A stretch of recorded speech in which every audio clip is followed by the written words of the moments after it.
ಕೇಂದ್ರ ಸರ್ಕಾರ ಸುಮಾರು 10,000 ಕೋಟಿ ರೂಪಾಯಿಗಳನ್ನ ಅಭಿವೃದ್ಧಿಗಾಗಿ ಕೇವಲ 2.5 ವರ್ಷದಲ್ಲಿ ಕೊಟ್ಟಿರುವಂತಹದ್ದು.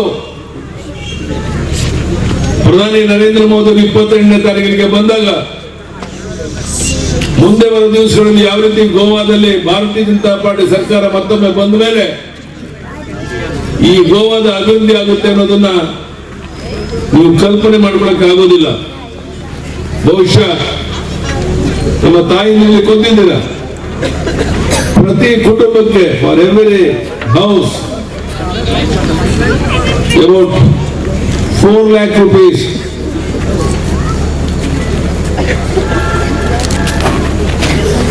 health insurance scheme, historical scheme. ಎರಡನೇದು, ಪ್ರತಿ ಮನೆಗೆ ಇಲ್ಲಿ ಕುಂತಿರುವಂತ ಎಲ್ಲ ಮಹಿಳೆಯರಿಗೆ 1,500 ರೂಪಾಯಿಯನ್ನ ಕೊಟ್ಟು ನೀವು ನೆಮ್ಮದಿಯಿಂದ ಬದುಕುವಂತ ವ್ಯವಸ್ಥೆ ಮಾಡಿದಂತದ್ದು ದೇಶದಲ್ಲಿ ಕಾಣೋದಿಲ್ಲ. ಅದು ಇಲ್ಲಿ ಜಾರಿಗೆ ಬಂದಿದೆ. 1,500 rupees for each and every woman for their welfare. ಮೂರನೇದು,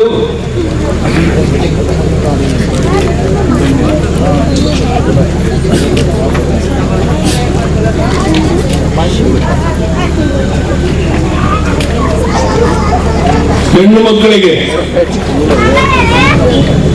ನಿಮ್ಮ ಮನೆಯಲ್ಲಿ ಹುಟ್ಟುವಂತ ಹೆಣ್ಣು ಮಕ್ಕಳಿಗೆ ಅವರಿಗೆ 18 ವರ್ಷ ಆದಂತ ಸಂದರ್ಭದಲ್ಲಿ 1 ಲಕ್ಷ ರೂಪಾಯಿ ಕೊಡುವಂತ ಲಾಡ್ಲಿ ಲಕ್ಷ್ಮಿ ಪ್ರೋಗ್ರಾಮ್. ಇದು ಹಿಸ್ಟಾರಿಕಲ್ ಒನ್. ಪ್ರತಿ ಮನೆಯಲ್ಲಿ ಹುಟ್ಟುವಂತ ಬಡ ಹೆಣ್ಣು ಮಕ್ಕಳಿಗೆ ನಾನು ಕರ್ನಾಟಕದಲ್ಲಿ ಭಾಗ್ಯಲಕ್ಷ್ಮಿ ಯೋಜನೆ ಅಂತ ಜಾರಿಗೆ ತಂದಿದ್ದೆ. ಇಲ್ಲಿ ಲಾಡ್ಲಿ ಲಕ್ಷ್ಮಿ ಯೋಜನೆಯನ್ನು ಜಾರಿಗೆ ತಂದಿದ್ದಾರೆ. ಅಂತಾರಾಷ್ಟ್ರೀಯ ಮಟ್ಟದ ಏರ್ಪೋರ್ಟ್ ಆಗಿದೆ. ಪ್ರವಾಸೋದ್ಯಮಕ್ಕೆ ಎಲ್ಲ ರೀತಿಯ ಅನುಕೂಲವನ್ನು ಮಾಡಿಕೊಂಡಿದ್ದಾರೆ. ಬರುವಂತ ಇನ್ನು 4-5 ವರ್ಷದಲ್ಲಿ ಇಡೀ ದೇಶದಲ್ಲಿ ಗೋವಾ ಅತ್ಯಂತ ಮುಂದುವರೆದ ರಾಜ್ಯವಾಗುತ್ತೆ ಅನ್ನೋದ್ರಲ್ಲಿ ಯಾವುದೇ ಅನುಮಾನ ಬೇಡ. ಅದಕ್ಕೆ ನಿಮ್ಗೆ ಸಂಪೂರ್ಣ ಬೆಂಬಲ ಬೇಕು, ಸಹಕಾರ ಬೇಕು. ಮನೋಹರ್ ಪಾರಿಕರ್ ನನ್ನ ಆತ್ಮೀಯ ಸ್ನೇಹಿತರು. ಅವರು ಡಿಫೆನ್ಸ್ ಮಿನಿಸ್ಟರ್ ಆದಮೇಲೆ ಇಡೀ ದೇಶ ಅಚ್ಚರಿ ಪಡುವ ರೀತಿಯಲ್ಲಿ ಕ್ರಾಂತಿಕಾರಿ ಬದಲಾವಣೆಯನ್ನು ತಂದು ಯಾರು ದೇಶದ ಒಳಗಡೆ ನುಸುರುವಂತ ಪ್ರಯತ್ನ ಮಾಡ್ತಾ ಇದ್ರು, देशद्रोही चटवटिके नडीता इतो. सरपंच डिप्युटी सरपंच या पदाचेर 20 वर्सां चिमलान काम केला. फर्स्ट टाइम इतकें बीजेपीच्या मिटिंगेक लोक पळयला. लोक आमच्या गांवचो न्हू एक भाग आसा. जर गांवचो लोक जर पळयत हेमंत बाबाक दिवपाची कांयच गरज ना.